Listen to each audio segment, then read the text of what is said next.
Fala galera, beleza? Se você é novo aqui no canal, meu nome é Lucas, eu sou cientista, e no vídeo de hoje vamos falar sobre a relação entre hipertrofia e força, o quanto que você ganhar músculo influencia para você ganhar força ou não, e também como usar isso na prática. Para isso vamos falar sobre os fatores que influenciam nossa força, qual que é a relação entre os ganhos de força e os ganhos de hipertrofia em iniciantes e em pessoas mais treinadas. E mais pro finalzinho vou te falar como usar os ganhos de força como métrica para ganhos de hipertrofia. E você pode estar pensando, mas Lucas, é óbvio, um músculo maior é um músculo mais forte, mas o contrário não é necessariamente verdade. Você pode ter um músculo mais forte que não fica maior. A gente tem dois tipos de fatores principais que influenciam na nossa força, os neurológicos e os estruturais.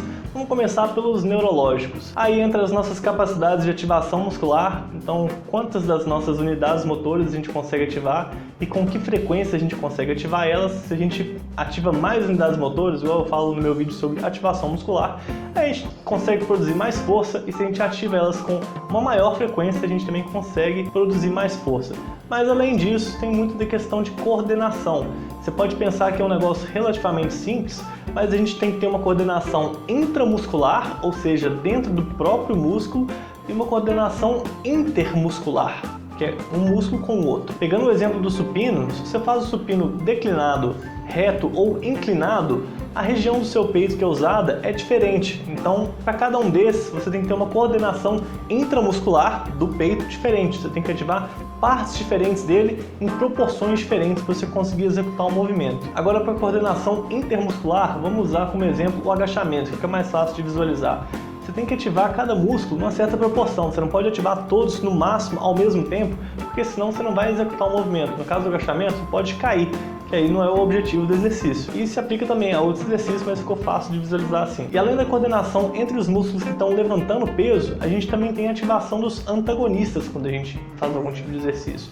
E os antagonistas são muito importantes para a gente ter a estabilização das juntas. Então, no nosso ombro, por exemplo, a gente não pode só ativar o peito e ativar o ombro no supino, porque senão ele vai ficar muito instável. Então a gente tem que ativar outros músculos que muitas vezes vão resistir a levantar o peso. Então uma dessas adaptações neurológicas são a gente diminuir essa ativação dos antagonistas de forma que, com a mesma força dos músculos agonistas, que são que realizam o movimento, a gente consegue levantar mais peso. E a última adaptação neurológica está ligada à nossa técnica. Dependendo da posição que a gente entra, da técnica que a gente faz, a gente consegue tirar proveito dos nossos músculos que são mais fortes e não colocar tanta demanda nos nossos músculos que são mais fracos. Então, isso aí também seria um ganho neurológico, que você consegue levantar mais peso com isso. E em momento algum eu falei nada de hipertrofia. Tudo isso neurológico é algo que você pode ganhar força sem ter hipertrofia. Agora vamos falar sobre a parte estrutural ou morfológica, o que muda realmente no músculo, na estrutura dele. Quando a gente tem hipertrofia muscular, a gente consegue formar mais pontes cruzadas de actina e miocina,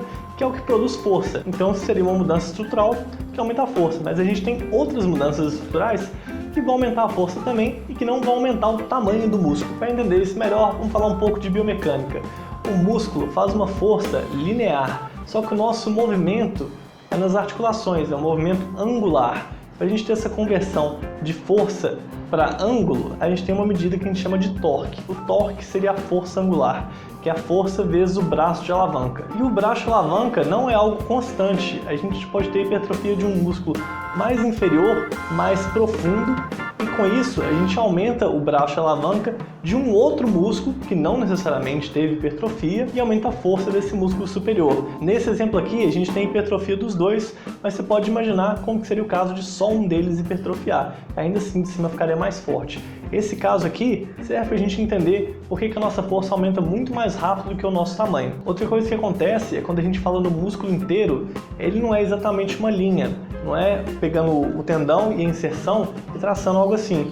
A gente tem o que a gente chama de penação. Os nossos músculos têm um certo ângulo entre a fibra muscular e o tendão. A gente chama de penação porque parece uma pena. Então a gente tem inserção e origem, e ao invés das fibras musculares estarem alinhadas assim, elas estão alinhadas como se fosse uma pena. Então a gente tem várias angulações diferentes para várias fibras musculares diferentes. Isso é relevante porque se a gente tem fibras musculares assim e assim, as componentes verticais vão se anular e a gente tem uma resultante horizontal menor. Então o músculo não consegue transmitir toda a força para o tendão. E esse ângulo de penação muda à medida que o músculo hipertrofia. O músculo maior tem um ângulo de penação maior, ele fica mais fraco. Só que falando de transmissão da força para o tendão, a gente tem que falar também em estruturas de colágeno que a gente tem dentro do músculo, que vão ajudar nessa transmissão mais eficiente. Então a gente poderia ter ganhos nesse tipo de estrutura que vão te deixar mais forte sem te deixar maior. E falando também em tendões, uma das adaptações que a gente tem nos tendões especificamente é o aumento da rigidez. Ele funciona igual uma mola. A rigidez é o K da mola, a constante que você multiplica pela distância que ela deforma para encontrar a força que ela faz. Então, se a gente aumenta essa rigidez, o nosso tendão consegue produzir mais força para a mesma deformação. Então, na fase excêntrica do movimento, você consegue acumular mais energia e aí consegue fazer mais força na fase concêntrica, mas isso não depende do músculo, isso é algo que foi armazenado no tendão que funciona igual uma mola. E não é só o tendão que funciona assim. A gente tem várias estruturas que são mais passivas dentro do músculo que tem essa função. A gente tem, por exemplo, a titina, que é uma proteína que fica realmente no músculo. Só que, apesar de ser uma proteína muito grande, ela é uma proteína que não está em grandes quantidades dentro do nosso músculo. Então a gente não tem uma hipertrofia significativa desenvolvendo a nossa titina. Então é basicamente isso, tem um monte de coisa que pode fazer a gente ficar mais forte. Quando a gente olha em iniciantes, a gente vê que realmente o ganho de massa muscular não é algo que explica tanto assim o nosso ganho de força. Tem esse estudo aqui que eles pegaram vários indivíduos e viram os ganhos de força que eles tiveram e os ganhos de hipertrofia que eles tiveram. E a correlação entre os dois foi de 0,157, isso quer dizer é a angulação dessa reta. Isso aí significa que na prática a gente encontra que os ganhos de força são explicados 2,4% pelos ganhos de hipertrofia. Agora, isso aí foi uma análise estatística que foi feita comparando os indivíduos. A gente faz uma análise estatística um pouco diferente, que é entre o indivíduo, vendo quanto que o ganho de força da pessoa é explicado pelo ganho de hipertrofia da pessoa, a gente encontra um pouco maior que isso. Tem vários outros estudos, mas fica na faixa de uns 20% para uma pessoa destreinada. E isso tudo faz muito sentido, porque tem várias adaptações que a pessoa destreinada vai ter ainda. Então, essas adaptações neurológicas, ela vai ter tudo ainda. Ela nunca treinou a técnica de levantar peso. A mesma coisa dessas adaptações estruturais. Tem muitas delas que ela não tem, além da hipertrofia muscular. Então faz sentido que o iniciante ganhe muita força que não está ligado tanto assim à hipertrofia. Agora tem esse outro estudo aqui, por exemplo, que pegou pessoas que já tinham pelo menos 6 meses de treino e conseguiu levantar pelo menos o próprio peso no supino, então são pessoas um pouco mais treinadas, e esse estudo encontra que os ganhos de hipertrofia das pessoas estão muito mais interligados com os ganhos de força das pessoas. Ao invés de ter essa relação de 0,157 na reta, a gente tem uma relação de 0,81, ou seja, a hipertrofia explica 65% dos ganhos de força. Então, um iniciante que ganha força pode muito bem não estar ganhando músculo, mas um cara já mais intermediário vai provavelmente estar ganhando bastante músculo quando ele ganha força. E eu vou falar mais sobre esse provavelmente daqui a pouco. Vou só aproveitar para falar de um outro tipo de estudo. Esses dois aí pegavam pessoas, treinavam elas e viam quanto que elas ganhavam numa coisa e quanto da outra. Esse outro que eu vou falar agora, pegam pessoas mais de elite, então são atletas, e não fazem realmente o estudo, fazendo um experimento neles. Eles só medem coisas nessas pessoas e encontram relações entre essas medidas. Então pegam um atleta e outro atleta, mede o quanto que eles têm de músculo e vê a diferença da performance entre eles. E vê o quanto que essa diferença na performance é explicada pela diferença na quantidade de músculo. Isso aí seria feito com atletas de powerlifting, um atleta de levantamento de peso olímpico, esse tipo de coisa.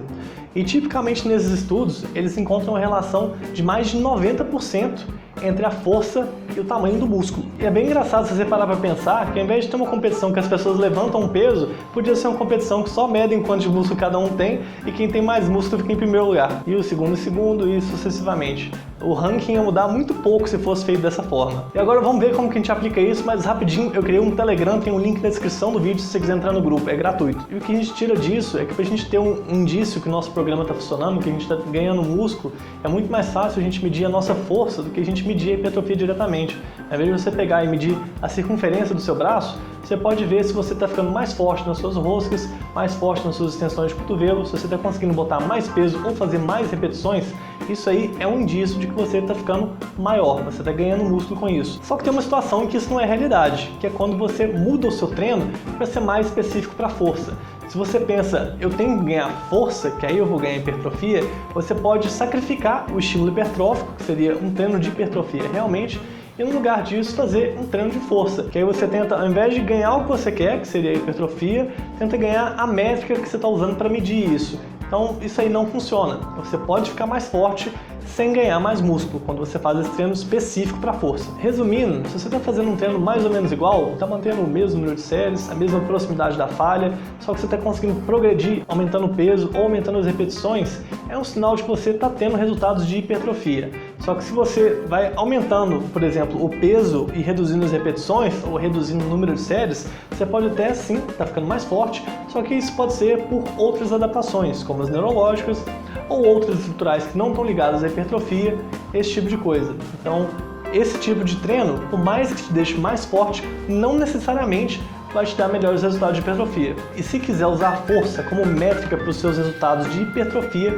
você não pode comparar quando você está com um treino mais específico para força. Se você quiser ajuda para acompanhar os seus resultados, me manda um e-mail marombeirocientista@gmail.com ou preenche o formulário que tem aqui na descrição do vídeo. Se você curtiu o vídeo, você viu ele até o fim, clique no curtir, se inscreve no canal para não perder os próximos vídeos. Aquele abraço e bora puxar os ferros!